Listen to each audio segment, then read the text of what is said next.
Hello, this is F1 Quick Takes, and I will be telling you how Sochi is so bad, and I'll also give you a clue on how to fix it.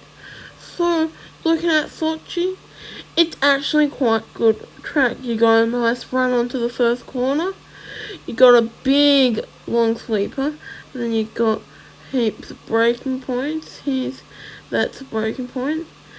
You can see, pretty nice track. Lots of places to get moves done. But the problem starts in the final sector.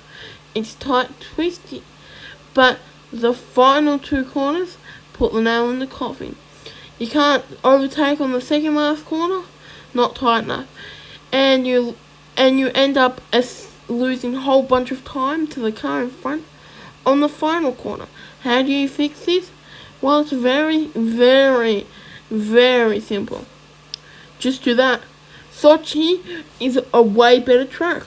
You can, if you're opportunistic, you can make a move into that corner. And then, if you don't, then you can get a good run on your opponent into turn one. And it's not like there's no space. I mean, there's plenty of space to make a run off. So, yeah, it's a no-brainer. And that is all.